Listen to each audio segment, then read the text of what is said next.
Hello guys! Welcome sa aking walang kwentang channel. So nandito na naman tayo para sa panibagong video. Ngayon guys ay susubukan naman natin itong MU Immortals. No, bago lang itong hindi, para matagal ng MU ito kasi parang nasa 1,000 plus na eh. So may nag-introduce lang sa atin ito at gusto lang natin siyang subukan. So yung server 1,403, so dami na, di ba? Sa amin 700 lang sa MU Monarch eh. Yun yung update ko ha. So susubukan lang natin siya. Una pa lang, nung nakita ko siya, ang ganda ng graphics, tapos parang nakaka-excite siyang laruin dahil gumagalaw yung mga karakter eh. Parang doon pa lang sa introduction niya, talagang may mga movement na yung karakter siya nakakatuwa siya, nakaka-engage siyang laruin. So yung mage nila dito guys, or yung wizard ay babae. Sa MU Monarch kasi lalaki, dito kasi babae. Para mas marami ang babae ditong players, class, compare doon sa MU Monarch. Tapos syempre yung Blade Knight, Swordsman yun dito. So ayun, hindi lang natin alam kung ano yung mga skills na magkakaparehas sa kanila. So dito naman yung Magic Gladiator nila, Magus ang pangalan. So ang ganda rin, 'di ba? Parang ang stig, ang lakas, parang napaka-deadly nitong Magic Gladiator. Ito naman yung Shami naman nila dito, babae, parang si Nana ng ML. Tapos pati rin itong si Paladin. So ito yung parang Dark Lord dito sa MU Immortal. Ang ganda 'di ba? Parang doon pa lang ang dami ng mga actions, ang dami movement na nangyayari dito sa character na ito, sa MU Immortal na ito. So susubukan natin dito yung wizard or yung mage dito sa MU Immortal. So titignan natin kung worth it ba siyang laruin, kasi parang nung tinignan ko parang maraming naglalaro nito, even sa mga reviews, sa mga watch time, ang dami na naglalaro nito, nakikita ko lang. So ayan, yung graphics niya or yung design niya parang hindi siya katulad sa MU Monarch. Magkaiba sila, pero aaralin natin. Ang ginagandahan nito, meron tutorial sa umpisa pa lang, meron ng tutorial. Karon din naman sa MU Monarch, meron tutorial na syempre para sa mga beginners or sa mga bagong naglalaro dito na hindi pa talaga alam yung engagement dito sa mga nilalaro nila. So meron talagang tutorial. Anyway, ito ay level up games guys, no? So ibig sabihin nun talaga magpapa-level or pagbi-build ng mga character mo. So yan yung maganda. Ewan ko kung ang tawag doon ay morph GP, parang ganun, di ba? Morph game. So, ayan, level up game. So, yan yung mga kinagandahan dyan. Talagang mga patayan at PvP ang kinagandahan dito. Kaya nakaka-challenge at nakakatuwa siyang laruin. Kasi kapag hindi mo nilaro or hindi ka nagpalakas, bubugin ka lang ng mga players dito. So, yun, meron din silang just dito. May mga jewels din. Ang dami, maraming. Hindi siya kamukha nung MU Monarch na parang madali siyang intindihin. Pero, ang kinagandahan nito, makikita mo yung mga details, talagang napaka-clear niya.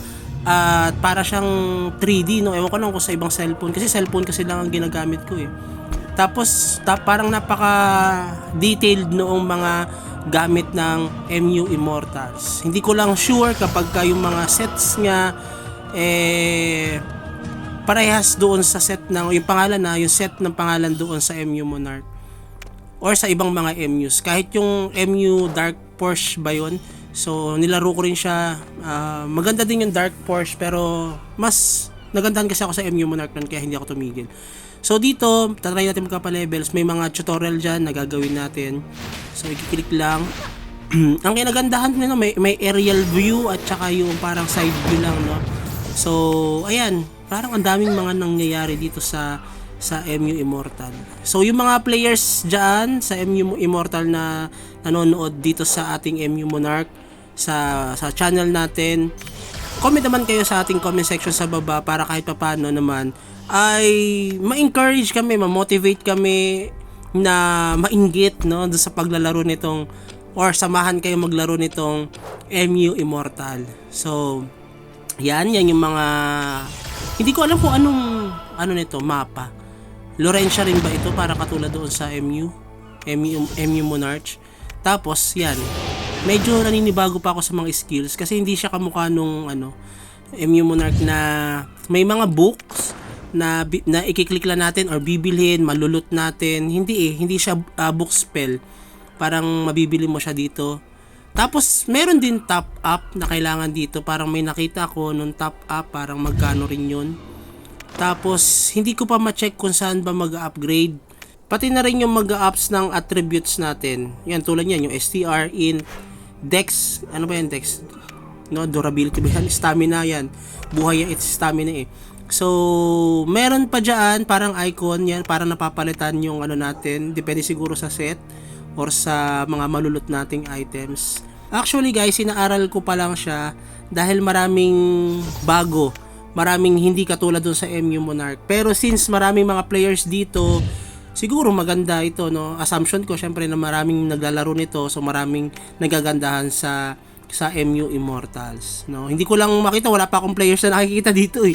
Samantalang doon sa MU Monarch, pagka lumabas pag nag-create ka ng character, makikita mo na yung mga players doon sa pinaka city noong nilalaro natin. Dito hindi, parang wala pa eh. Ewan ko lang kapag tayo ay tumaas na ng level, siguro may city din doon na parang nandoon yung mga other players, or dahil bago lang itong server na ito. Kasi meron din ibang MU na gusto kong subukan. Ito lang talaga yung isa sa mga na-download ko kasi may nag-suggest sa atin at gusto rin naman natin matry kung tayo ba ay makakapagpalakas din dito or lalaruin din ba natin itong MU na ito. Kaso yun nga, parang naglag ako kanina. So parang pag every time na may papasok na information dito sa nilalaro natin, parang naghahang siya. So yun lang ang parang concern ko dito. Tsaka syempre hindi nga ako familiar dito sa mga items, so hindi ko advantage yun. Talagang aaralin ko pa siya dahil nga hindi magkaiba sila ng MU Monarch eh. So yan, mga quest, tutulungan tayo mag-quest. Ewan ko lang sa mga susunod na mga level ups, no, kung ano ba talaga, kung meron pa rin ba ng tutorial or guide. So yan, makikita nyo may mga bayad na gagastusin tayo. So magkano rin yun, 'di ba? So kung may daily top up din dito, para may 99 or $1 dito na kailangan mong i-daily top up ata ito, kung may boost experience din siyang bigay or ano pa mga benefits kapag ka nagta-top up ka. So yan, hindi ko to maintindihan kung ano ito guys. Yan, siguro isa sa mga events or isa sa mga kailangan mo rin gawin, quest.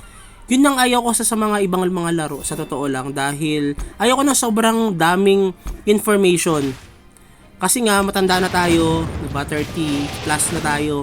Ayaw ko na sobrang daming details, ayaw ko na sobrang daming babasahin. Gusto ko nandyan na parang feed up sa atin yung lalaruin natin at madaling intindihin. Yun yung kinagandahan, dapat may madaling intindihin yung mga information, English man yan, at least mababasa mo. Sa MU Monarch kasi yun, madali ko siya naintindihan, kaya nakakapagbigay tayo ng guide. So dito, hindi ko alam kung makapagbigay tayo ng guide, pero kung sakali man laruin natin siya, sigurado naman aaralin naman natin siya, wala tayong choice para makapagbigay tayo ng information dito. So ano ba, overall, hindi ko pa mapagbigay ng overall dito dahil hindi ko pa siya na lalaro talaga ng matagal. Sinubukan ko lang, inopen ko lang, nag-create lang tayo. Kasi yung next na pagbukas ng server ay February 25. So bukas na yon, susubukan natin na mag-open doon at magpalakas. Kahit tamang laro lang muna, 'di ba? So yun lang siguro. Wala na ako ibang ma-share. Yun ito si Marlon, 'di ba? Iba na rin itsura dito. Kasi si Marlon color blue na naka plate set. Dito iba na si Marlon, napaka-pogi na, 'di ba? At maganda rin naman yung character natin. Hindi ko na pinalitan yung pangalan dito, kinilik ko na lang siya. So baka makita ng girlfriend natin yung pangalan dito, isipin sino yung pangalan na yan, 'di ba? So shout out sa iyo, lalabs. So yun lang, and have a good day. Bye-bye.